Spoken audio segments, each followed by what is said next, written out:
அன்புள்ளம் கொண்ட பாசமிகு சகோதர சகோதரிகளே, இன்றைய தினம் சேலம் மறைமாவட்டத்தில் உள்ள எல்லா பங்கு தலங்களிலும் யூபிலி ஆண்டினுடைய தொடக்க விழாவை அனுசரித்து கொண்டிருக்கிறார்கள்.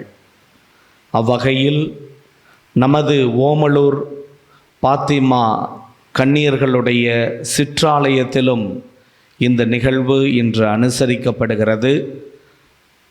முதலில் ஒளி ஏற்றி இந்த யூபிலி ஆண்டை நமது சிற்றாலயத்தில் துவங்க நான் அன்புரிமையுடன் அருட்சகோதரி ரீட்டா அவர்களையும் அருட்சகோதரி சோனா அவர்களையும் திருமதி எலிசபெத் அம்மா அவர்களையும் திருவாளர் ஜான் டேவிட் அவர்களையும் அன்பு தங்கை அபியாள் அவர்களையும் இவர்கள் திருவொளியை இப்போது ஏற்றுகிறார்கள்.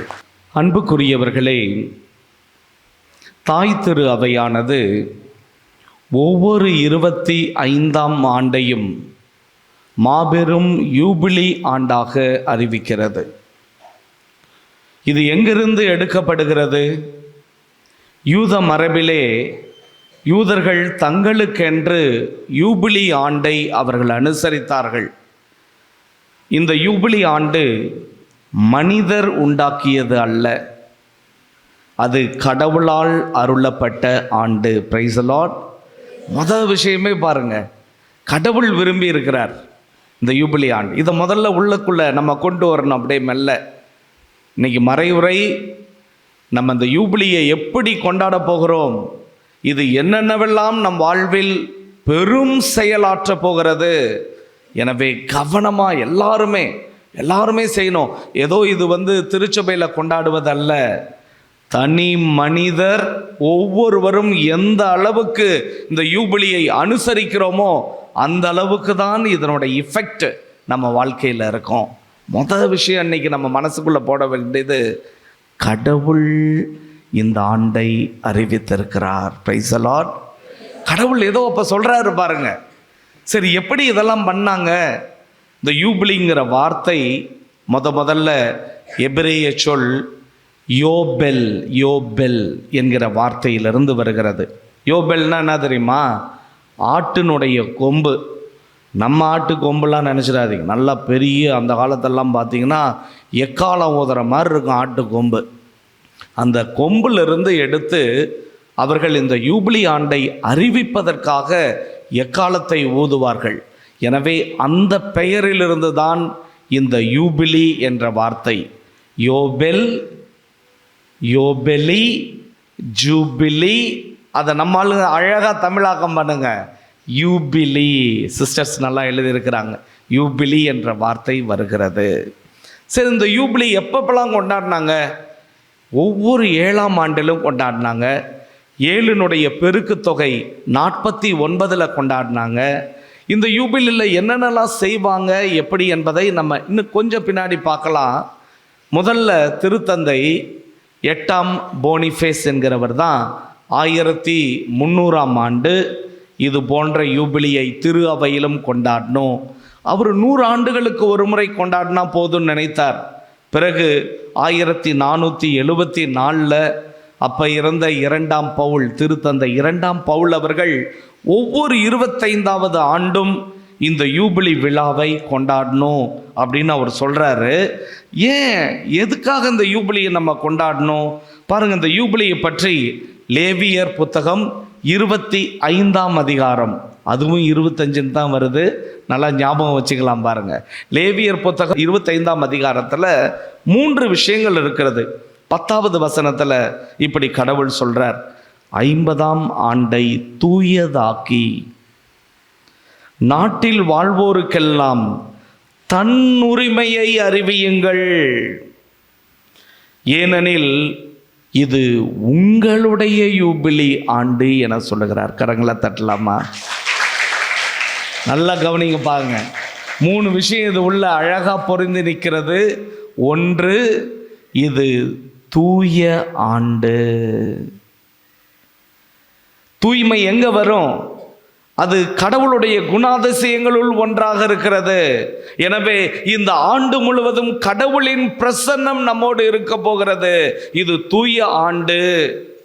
இரண்டாவது, இந்த ஆண்டில் என்ன செய்யணும் தெரியுமா? மக்கள் எல்லாரிடமும் போய் அவர்களுடைய தன்னுரிமை, ஆங்கிலத்தில் லிபர்ட்டி, தமிழ்ல நல்ல தமிழ்ல இன்னும் விடுதலை. எவ்வளோ விஷயங்களை நம்ம இழந்து அழுது கொண்டிருக்கிறோமே. ஆண்டவரே, இத்தனை துன்பங்களா எங்கள் வாழ்வில், இத்தனை பிரச்சனைகளா எங்கள் வாழ்வில் என நொந்து கொண்டிருக்கிறாயோ, அத்தனைக்கும் உனக்கு ஒரு விடுதலை உண்டு இந்த ஆண்டுல. அப்ப எவ்வளோ கேர்ஃபுல்லா இந்த ஆண்டை நம்ம அனுசரிக்கணும் பாருங்க. இந்த ஆண்டை நம்ம விட்டுறக்கூடாது. இந்த ஆண்டில் எதையெல்லாம் நம் குடும்பம் இழந்து இத்தனை தலைமுறையாய் தவித்தோமோ அத்தனையும் ஆண்டவர் நமக்கு திரும்ப தரப்போகிறார். நன்றியோட ஜோரா கரங்களை தட்டலாம், உற்சாகமா தட்டலாமா?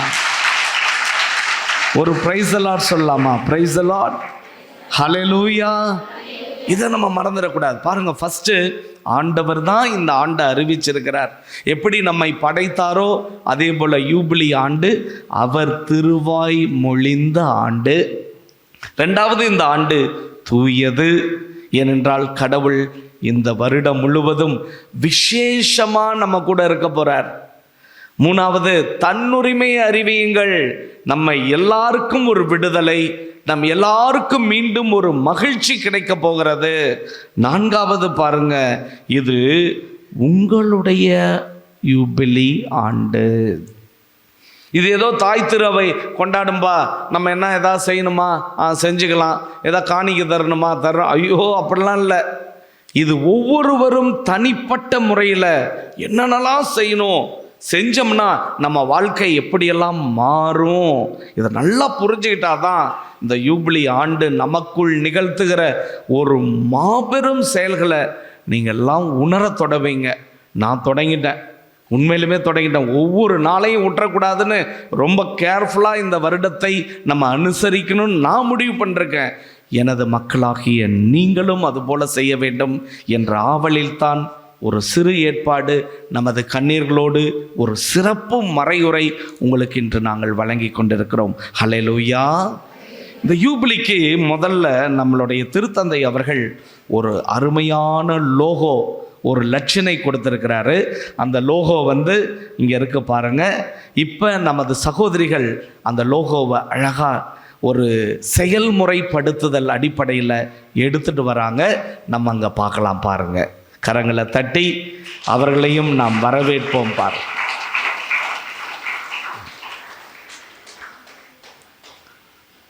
இந்த யூபிலிக்கான இலச்சினை லோகோ திருத்தந்தை பிரான்சிஸ் அவர்கள் எப்படி வடிவமைத்திருக்கிறார்கள் பாருங்க.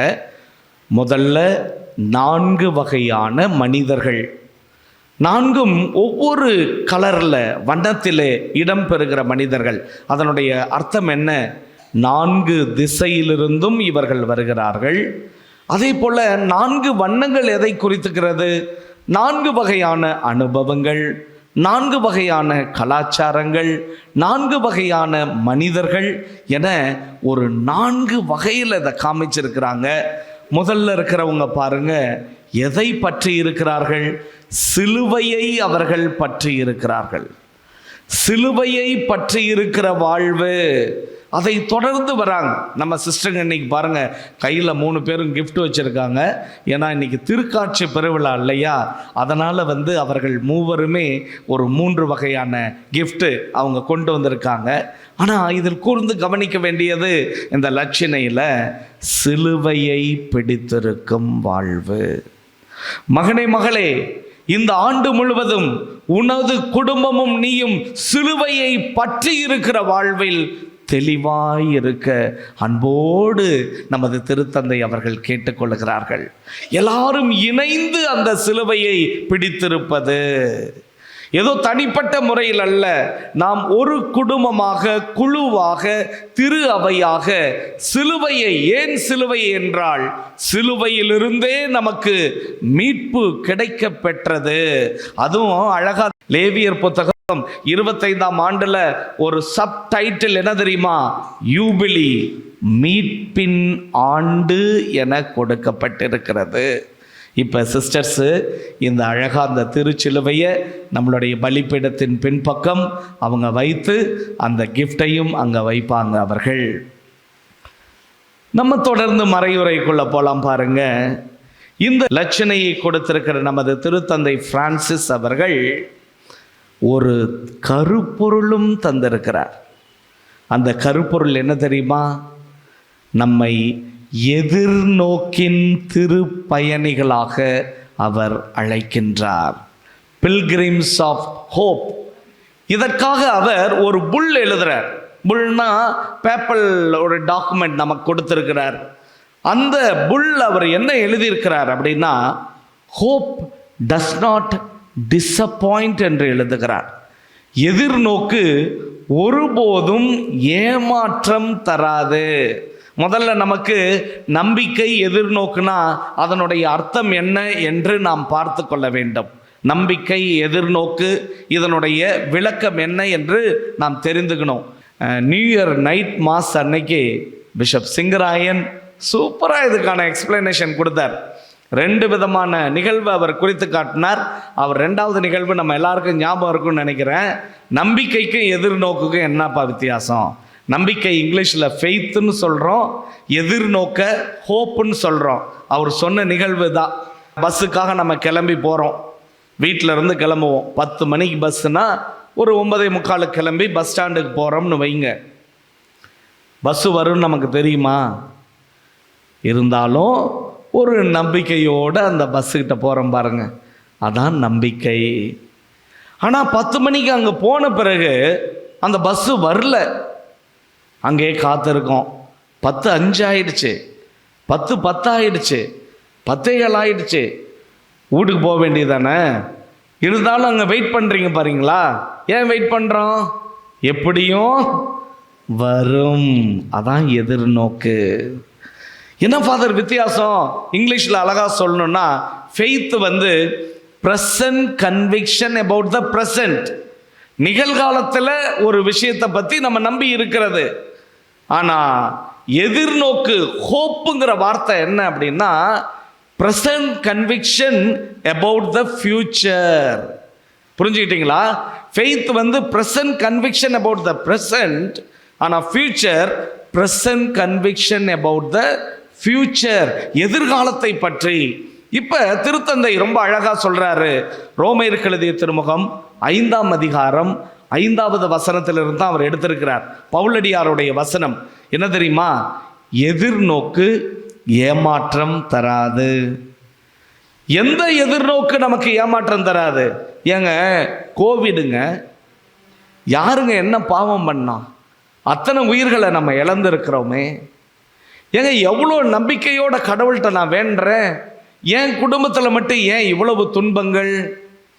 ஏன் என் வாழ்க்கையில் இவ்வளவு அழுகை? ஏன் எனக்கு மட்டும் நான் நினைத்தது நிறைவேறவில்லை? எவ்வளவோ துன்பங்களில் வாழ்கிறோமே. அன்புக்குரிய இறை மக்களே, ரொம்ப அழகா பவுலடியார் சொல்றாரு. ரோமையருக்கு எழுதிய திருமுகம் 5ஆம் அதிகாரம் 3 - 5 வரை நீங்கள் வாசித்து பாருங்கள். அவர் என்ன தெரியுமா சொல்றாரு? முதல்ல எதிர்நோக்கை நீங்கள் பெற்றுக்கொள்ள வேண்டும் என்றால் உங்கள் துன்பங்களிலிருந்து தொடங்குங்கள். உங்கள் துன்பங்களிலிருந்து தொடங்குங்கள். நீங்கள் அனுபவிக்கிற துன்பங்கள், பவுலடியார் சொல்றாரு, துன்பங்கள்ல நம்ம மகிழ்ச்சியா இருக்கிறோமே, அது காரணம் என்ன தெரியுமா? அழகா சொல்றாரு, துன்பங்கள் நமக்கு மன உறுதியை தருகின்றன. துன்பங்கள் என்ன தருது? மன உறுதியை தருகிறது. மன உறுதி என்ன செய்கிறது தெரியுமா? மன உறுதி நமக்கு ஒரு தகைமையை தருகிறது. தகைமைங்கிற வார்த்தை தமிழில் உங்களுக்கெல்லாம் புரியுதா என்னன்னு தெரியல. அது ஒரு கேரக்டரை உருவாக்குது. துன்பம் என்னத்தை தருது? மன உறுதி. From sufferings we are getting the perseverance. From perseverance we are getting character. From the character we are getting the hope. அழகா எழுதுறாரு பாருங்க. துன்பங்கள்ல இருந்து மன உறுதி. எவ்வளோ கஷ்டப்படுறோம், ஒரு கிறிஸ்தவரா இருக்கிறோம், நம்பிக்கையில இருக்கிறோம், ஆனாலும் நமக்கு எவ்வளோ கஷ்டங்கள் வந்துகிட்டே இருக்குது. கவலைப்படாத, சோர்ந்து போகாத, அந்த துன்பத்தோடவே போய் சிலுவையை பற்றிக்கொள். அதான் லட்சணையில பார்த்தீங்கன்னா கீழே பாருங்க, ப்ளூ கலர்ல ஒரு வேவ்ஸ் இருக்கும். அந்த வேவ்ஸினுடைய அடையாளம் என்ன அப்படின்னா, இந்த வாழ்வில் இருக்கிற துன்ப அலைகள். இந்த துன்ப அலைகள் மத்தியில் மகனே மகளே, உன் நம்பிக்கையை எதிர்நோக்கோடு நீ சோர்ந்து போகாமல் நடந்து போ. சிலுவையை பற்றிக்கொள், மன உறுதியோடு இரு. எல்லா துன்பங்களிலும் ஆண்டவருக்கு நீ சாட்சி பகரு, நன்றி சொல்லிக் கொண்டே இரு. அந்த மன உறுதி உனக்குள்ள ஒரு கிறிஸ்டியன் கேரக்டரை உருவாக்கும். ஒரு கிறிஸ்டியன் கேரக்டர். அதற்கு அழகாக தமிழில் பவுலடியார் வைத்துக்கிற ஒரு பெயர் தகைமை. நம்ம தமிழ்ல அழகா இருக்கு பாருங்க, தகைமை. அது ஒரு கேரக்டரை உருவாக்கும். அந்த கேரக்டர் நமக்குள்ள ஒரு கனியை தரும் பாருங்க. அந்த கனிக்கு பெயர் தான் எதிர்நோக்கு. அந்த எதிர்நோக்கு தான் ஏமாற்றம் தராது. சும்மா ஹோப்னு எழுதி வச்சிருக்கிற எதிர்நோக்கெல்லாம் ஏமாற்றம். நம்ம கொண்டாடலாம்பா யூபிலி, இந்தாங்க கேக் கட்டிங்க, இதெல்லாம் எதிர்நோக்கு ஏமாற்றத்தை தந்துடும். ஸோ ஒரு சூடோ ஹோப்குள்ள நம்ம வாழ்ந்துடக்கூடாது. அப்போ புரிஞ்சுக்குங்க, இந்த எதிர்நோக்கு இந்த யூபிலி ஆண்டில் எனக்கு கிடைக்கணும்னா முதல்ல என் துன்பங்களுக்கு நன்றி ஆண்டவரே. என் குடும்பம் படுகிற வேதனைகள், கஷ்டங்கள், ஆண்டவரே, கண்ணீர், எனது நோய், கடன் பிரச்சனை, எல்லாவற்றிற்கும் நன்றி அப்பா. நான் மன உறுதியோடு நடக்கிற சாமி. இந்த ஒரு வருடம் முழுவதும் நீ என் கூட இரு சாமி. நான் மன உறுதியோடு நடக்கிறேன். இதோ திருச்சிலுவையை பற்றிய ஒரு வாழ்வோடு நான் நடப்பேன். அந்த மன உறுதி எனக்குள் ஒரு கேரக்டர், ஒரு கிறிஸ்டியன் கேரக்டர். என்னடா எது செஞ்சாலும் அசர மாட்டானே, எவ்வளவு நோயை கொடுத்தாலும் கடவுளை நம்பி இருக்கிறானே, எவ்வளவு வீழ்ச்சியை கொடுத்தாலும் இவ்வளவு பற்றுறுதியா, இப்படி ஒரு மனிதனா, இப்படி ஒரு கிறிஸ்துவின் சாட்சியா என்று இந்த உலகம் வியந்து பார்க்கும் அளவுக்கு ஒரு தகைமை கேரக்டர் நமக்கு உருவானா, அதுல ஒரு சின்னதா ஒரு லைட்டு, ஒரு ஃப்ரூட்டு நமக்குள்ள வருது பார்த்தீங்களா, அதுக்கு பேரு தாங்க ஹோப், எதிர்நோக்கு. அந்த எதிர்நோக்கு ஏமாற்றம் தராது. ஹல்லேலூயா, ஹல்லேலூயா. அந்த எதிர்நோக்கு நமக்கு ஏமாற்றம் தராது. இப்போ இந்த யூபிலி ஆண்டில் வழக்கமாக 4 செயல்கள்ங்க. அந்த 4 செயல்கள் என்ன அப்படிங்கிறது இப்போ நம்ம பார்க்க போகிறோம். சிஸ்டர்ஸுங்க அதை கொண்டு வராங்க பாருங்க. 4 செயல்கள். லேவியர் புத்தகம் 25ஆம் அதிகாரத்தில் நம்ம அந்த 4 செயல்களும் இருக்கிறது. இந்த 4 செயல்களை பார்க்குறப்ப நீங்கள் கூர்ந்து கவனிக்கணும். 4 அருட்சகோதரிகளும் இப்போ இங்கே வந்து திருப்பிடத்திற்கு முன்பாக அந்த 4 செயல்களையும் நமக்கு காட்ட போகிறாங்க. இந்த 4 செயல்கள் ஒவ்வொருவரும் நாம் செய்ய வேண்டியது. ஒவ்வொருவரும் நாம் செய்ய வேண்டியது. முதல் செயல் இங்கே இருக்கு. என்னது இருக்கு பாருங்க, என்ன இருக்கு? நிலத்திற்கு ஓய்வு. சத்தமா எல்லாரும் சேர்ந்து படிக்கலாம். என்ன செயல்? முதல் செயல் அதான். 2வது செயல் என்ன பாருங்க? நிலத்தை உரிமையாளரிடம் ஒப்படைத்தல். 3வது செயல் என்னது? ஏழைகளுக்கு உதவுதல். 4வது செயல் என்னது? அடிமைகளுக்கு விடுதலை. இந்த 4 தான் லேவியர் புத்தகம் 25ல் அவங்க யூபிலி ஆண்டுல யூதர்கள் எல்லாம், இஸ்ராயல் மக்கள் எல்லாரும் கடைபிடித்த இந்த 4 செயல்பாடுகள். நல்லா கூர்ந்து பாருங்க. ஒரு 2000 வருஷத்துக்கு அப்புறம் இதை நம்ம வாசிக்கிற நமக்கு இந்த 4 செயல்களும் எப்படா பொருத்தமா இருக்கு? ஃபாதர், என்கிட்ட நிலமே இல்லை ஃபாதர். நிலத்தை நான் எங்கே ஃபாதர் ஓய்வில் போய் போடுறது? நமக்கு நிறையா இருக்கும். அடிமையெல்லாம் எங்கள் வீட்டில் யாருமே இல்லைங்களே ஃபாதர். இது என்ன இது? நல்லா யோசிச்சு பார்த்தோம்னா 4ம் ஒரு சோஷியோ எக்கனாமிக் ஆக்டிவிட்டி மாதிரியே இருக்குது பார்த்தீங்களா? ஒரு சமூக பொருளாதார செயல்பாடுகளை போலவும் தனி மனிதர்கள் செய்ய வேண்டிய செயலாகவும், எந்த விதத்திலும் இது கடவுளோட கனெக்ட் இல்லாமல் ஒரு ஹரிசாண்டல் அடிப்படையில் மனிதன் இன்னொரு மனிதனுக்கு செய்ய வேண்டிய வேலைகளாக மட்டுமே இருக்கிறது. இதை நான் படிச்சுட்டு எனக்கே ஒரு டவுட் வந்துச்சு. ஆனால் அதெல்லாம் ஹரிசாண்டல் ஆக்டிவிட்டியாக இருக்குது, வெர்டிக்கல் ஆக்டிவிட்டியாக போலையே, கடவுளோடு போய் கனெக்ட் ஆகிற மாதிரி எதுவும் தெரியலையே. அப்போ நமக்குள்ள அன்பு இதான் முக்கியமாக இருக்கிறதா என்றெல்லாம் நான் யோசித்து பார்த்தேன். அப்படி யோசித்து பார்க்குறப்ப உடனே எங்களுடைய ஃபாதர், விவிலிய பேராசிரியர் ஃபாதர் டைட்டஸ்ட்டை கேட்டேன். அவர் சொன்னார், இல்லை விமல், நீங்கள் லேவியருக்கு எழுதிய புத்தகம் 25வது அதிகாரம் 55வது வசனத்தில் படித்து பாருங்க. கடவுள் சொல்கிறார், நம் எல்லாரையும் நீங்கள் என் வேலைக்காரர்கள், you are all my servants. கடவுள் செய்ய வேண்டிய வேலைகளை இந்நாட்களில் நாம் செய்ய வேண்டும். கடவுளுடைய ஒரு மீட்பின் அறிகுறியாக இந்த யூபிலி ஆண்டில் நாம் நமது வாழ்வில் செயலாற்ற வேண்டும். நிலத்திற்கு ஓய்வு, சொத்தை மீண்டும் உரிமையாளரிடம் ஒப்படைத்தல், அதே போல ஏழைகளுக்கு உதவுதல், அடிமைகளுக்கு விடுதலை. இப்போ அந்த கான்டெக்ஸ்ட் பார்ப்போம். என்ன செய்வாங்க அப்படின்னா, யூதர்கள் இந்த 7ஆம் ஆண்டில் நிலத்தில் எந்த பயிரும் வைக்க மாட்டாங்க, ஏன்னா அது கடவுளுக்கான ஆண்டு. ரெண்டாவது என்ன பண்ணுவாங்க, சொத்தை உரிமையாளரிடம். இப்போ அங்கங்கே சொத்து வாங்குறாங்கல்ல, இப்போ வாங்கிட்டு நம்மளே வச்சுக்க முடியாது. யூதர்கள் பாருங்க எவ்வளோ ஒரு அருமையான இப்படி ஒரு சமூகம் இருக்குது பாருங்க. தமிழ் சமூகத்தை நாம் பெரிதாக மதித்து பேசுவோம். நொய்யிற் பிளவேனும் பகிர்மீன்கள் நம்ம ஆட்கள் சொன்னது. ஒரு நொய் கிடைச்சா கூட அதை இன்னொருத்தங்களை பகிர்ந்து வாழுகிற ஒரு வாழ்க்கை முறை. இவங்க எப்படி பாருங்க, யூதர்கள் எப்படி வாழ்ந்திருக்கிறாங்கன்னா, இந்த சொத்தை 49 ஆண்டுகள் வர்றப்ப திரும்ப உரிமையாளர்கிட்ட கொடுத்துடணும். எவ்வளோ பணம் சம்பாரித்து வச்சுருந்தாலும், எவ்வளோ பெரிய சொத்தாக இருந்தாலும் அதை போயிட்டு எவன் ஒரிஜினல் ஓனரோ அவன்கிட்ட கொடுத்துடணும். அவன் கடனில் அடகு வச்சிருப்பான், முடியாமல் தான் சொத்தை விற்றுருப்பான், அவன்கிட்ட திரும்ப தந்துடணுங்கிற ஒரு அருமையான கான்செப்ட் பாருங்க. ஜோரா யூதர்களுக்கு கரங்களை தட்டலாம். கடவுள் வெளிப்படுத்துகிறார், கடவுள் வெளிப்படுத்திய ஒரு வார்த்தைகள். மூணாவது பாருங்க, ஏழைகளுக்கு வட்டி இல்லாமல் உதவணும் அப்படின்ற கான்செப்ட் அவங்க வச்சிருக்கிறாங்க. நான்காவது, ரொம்ப ஏழைகள் தங்கள் வாழ்க்கையை அடிமையாகவே வித்துடுவாங்க. ஒரு பெரிய பணக்காரர்கள்ட்ட அடிமையாக வேலை செய்வாங்க. அவங்களுக்கு இந்த ஆண்டு விடுதலை கொடுத்துடணும். அப்பா, நீ இனிமேல் கொத்தடிமையாக இருக்க தேவையில்ல, நீ வீட்டுக்கு போயிடலாம்பா அப்படின்னு.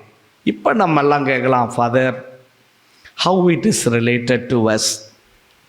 இந்த நாளும் எங்களுக்கு எப்படி ஃபாதர் பொருத்தமாக இருக்குது? இப்போ பொருத்தத்தை உண்டு பண்ணலாம் பாருங்க. முதல் விஷயம், நிலத்திற்கு ஓய்வு. நிலம் என்றால் வெறும் நிலம், தோட்டம் அல்ல, நான் தான் நிலம். ஹல்லேலூயா. ஏன் நான் நிலம்? தொடக்க நூல் 2ஆம் அதிகாரத்தில் நம்ம வாசிக்கிறோம், மண்ணிலிருந்து தான் மனிதன் படைக்கப்பட்டிருக்கிறான். நான் தான் நிலம். மனிதா, நீ மண்ணிலிருந்து வந்தாய், மண்ணுக்கே திரும்புவாய். அப்ப இந்த ஆண்டு எதற்கு ஓய்வு என்றால், உனது வாழ்க்கைக்கு ஒரு ஓய்வை கொடு. சரி, இந்த ஓய்வு நாளில் யூதர்கள் என்ன செஞ்சாங்க? ஒவ்வொரு வாரமும் அவங்க ஞாயிற்றுக்கிழமை ஓய்வு தான். சனிக்கிழமை சாயந்தரத்துலேருந்து ஞாயிற்றுக்கிழமை வரைக்கும் எந்த வேலையும் செய்ய மாட்டாங்க. இப்போ கூட பார்த்தீங்கன்னா கடை எல்லாமே அடைச்சி கிடக்குவாங்க, எந்த வேலையும் செய்ய மாட்டாங்க. ஏன் அதெல்லாம் செய்யக்கூடாது அப்படின்னா, இந்த நாளில் உன்னை படைத்தவரை உள்ளத்தில் நினை. அப்போ இந்த ஆண்டு முழுவதும் கொஞ்சம் டைமை கடவுளுக்கு ஸ்பெண்ட் பண்ணுவோம். ஹல்லேலூயா. நான் சொன்ன இழந்த எல்லாத்தையும் நம்ம திரும்ப பெறணும் இந்த வருஷத்தில், விட்டுறக்கூடாது இந்த வருஷத்தைன்னு சொன்னேன். தயவு செய்து என் அன்பார்ந்த பிள்ளைகளே, இந்த ஆண்டில் கடவுளுக்குன்னு கொடுங்க, கொஞ்சம் முயற்சி எடுங்க. தினந்தோறும் திருப்பலிக்கு வரலாம், இறை வார்த்தை அதிகம் வாசிக்கலாம், கொஞ்ச நேரம் அமர்ந்து ஆண்டவரை பற்றி தியானிக்கலாம், அல்லது ஆண்டவருக்கு ஆராதனை மேற்கொள்ளலாம். குடும்பத்தில் ஜபமாலை, எப்பா இந்த ஒரு வருஷம் 8 மணிக்கு நம்ம வீட்டில் ஜபமாலைப்பா கண்டிப்பாக. அதுக்கப்புறம் தான் சாப்பாடு. யார் இருக்கிறாங்களோ இல்லையோ, அப்பா இல்லை அம்மா இல்லை, பிள்ளைங்க 2 பேர் இருக்காங்க, அம்மா இருக்காங்க, யாராவது ஒருத்தங்க இருந்தாலும் சரி, டைம் 8 மணி ஆனால் ஜபமாலை. எவ்வளோ பேர் கொஞ்சம் முயற்சி எடுக்கலாம்? ஜோரா கரங்களை தட்டுங்க, நான் கொஞ்சம் சந்தோஷப்படுவேன். அப்பா சந்தோஷம். ஒரு ட்ரை. ஏன் தெரியுமா அதெல்லாம் சொல்கிறேன்? இதனுடைய ஆசீர்வாதங்களை நம்ம விட்டுறக்கூடாது. இந்த யூபிலி தருகிற ஆசீர்வாதங்களை நம்ம இழந்து விடக்கூடாது. எனவே இந்த ஆண்டில் நம்ம கடவுளுக்குன்னு நிறையா செய்யணும். கடவுளுக்குன்னு உன் நேரத்தை, உனக்கு ஓய்வை கொடு, உன்னை படைத்தவரை உள்ளத்தில் நிறுத்து. மறந்துடாதீங்க, இந்த முதல் இதை படிக்கிறப்பெல்லாம் எனக்கு மனசில் யார் ஞாபகம் வந்தா தெரியுமா? மார்த்தா, மார்த்தா, நீ பலவற்றை குறித்து கவலைப்பட்டு கலங்குகிறாய், தேவையானது எது? ஒன்றே, இயேசுவின் காலடியில் மரியா அமர்ந்திருந்ததை இந்த ஆண்டு முழுவதும் நீங்களும் உங்கள் வீட்டாரும் செய்யணும். இதான் ஃபஸ்ட்டு. இப்போ முதல் இதை சிஸ்டர் போய் அங்கே வச்சிட்றாங்க. ரெண்டாவது பாருங்க, சொத்துக்களை ஒப்படைத்தல். என் ஃபாதர், எங்கள் வீட்டில் எந்த சொத்தும் இல்லை, நாங்கள் எங்கள் ஃபாதர் போய் இன்னொருத்தங்களை ஒப்படைக்கிறது? கஷ்டப்பட்டு அப்பா வாங்கினாரு, இப்போ திரும்ப தர்றதுனா எப்படிங்க ஃபாதர்? இதெல்லாம் சாத்தியமா? இல்லை. அன்புக்குரியவர்களே, மிகப்பெரிய சொத்து எது தெரியுமா? உன் வாழ்க்கை. கடவுள் உன்னை படைத்தது, கடவுள் உனக்கு ஒரு உயிரை கொடுத்தது, கடவுள் நமக்கு கொடுத்த வாழ்வு என்னும் சொத்து. லைஃப் ஆஸ் ப்ராப்பர்ட்டி, அதுவும் கிறிஸ்டியன் லைஃப் ஆஸ் ப்ராப்பர்ட்டி. நமக்கு ஒரு கிறிஸ்துவ வாழ்வை கொடுத்திருக்கிறாரே, இந்த வாழ்வை ஒரிஜினல் உரிமையாளரிடம் ஒப்படைப்பது. யார்கிட்ட ஒப்படைக்கணும்? நம்மளுடைய ஒரிஜினல் உரிமையாளர் யாரு? கடவுள். ஏன்னா லேவியருக்கு எழுதிய புத்தகத்துல கடவுள் சொல்றார், நில என்னுடையதுங்கிறார். அப்ப we belong to God. ரோமருக்கு எழுதிய திருமுகம் 12ஆம் அதிகாரத்துல ரொம்ப அழகா பவுலடியார் சொல்றாரு பாருங்க, உங்களை கடவுளுக்கு உகந்த தூய உயிருள்ள பலியாக படையுங்கள், இந்த உலகத்தின் போக்கின்படி ஒழுகாதீர்கள். 2வது வசனம், மாறாக உங்கள் உள்ளம் புதுப்பிக்க பெற்று மாற்றம் அடைவதாக, அப்போது கடவுளின் திருவுளம் எது என தேர்ந்து தெளிவீர்கள். எது நல்லது, எது உகந்தது, எது நிறைவானதுன்னு நமக்கு புலப்படும். நிறைய நாள் நம்மெல்லாம் கேட்போம்ல, ஃபாதர் ஆண்டவருடைய திருவுளமே எனக்கு தெரியல ஃபாதர். இன்னைக்கு இந்த வருஷம் ஆண்டவரின் திருவுளத்தை இறைவன் நமக்கு காட்ட போகிறார். ஹல்லேலூயா. எப்படி காட்ட போறாரு?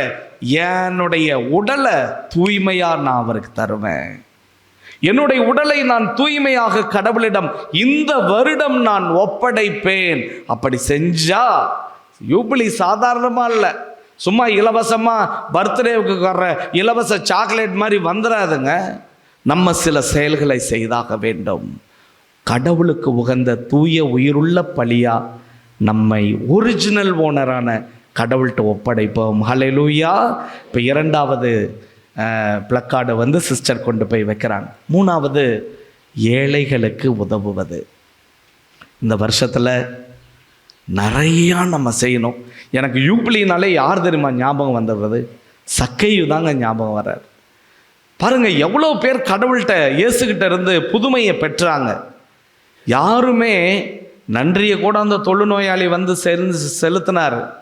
ஆனால் செயல்பாடுகளாக ஒரு நன்றியுள்ள வாழ்வை வாழ்ந்த ஒரே ஒரு மனிதர் சக்கையு மட்டும்தான். சக்கைக்கு ஜோரா கரங்களை தட்டலாம்.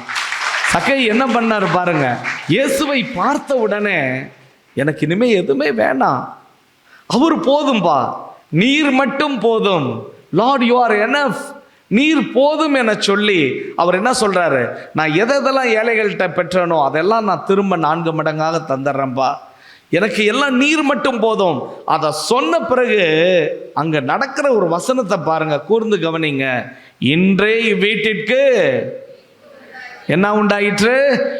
மீட்பு உண்டாயிற்று. நான் சொன்ன லேவியர் புத்தகத்துல யூபிலி ஆண்டுக்கு இருக்கிற சப்டைட்டிலே யூபிலி என்பது மீட்பின் ஆண்டு. கடவுளுடைய மீட்பு நம் குடும்பத்தில் இருக்கணும்.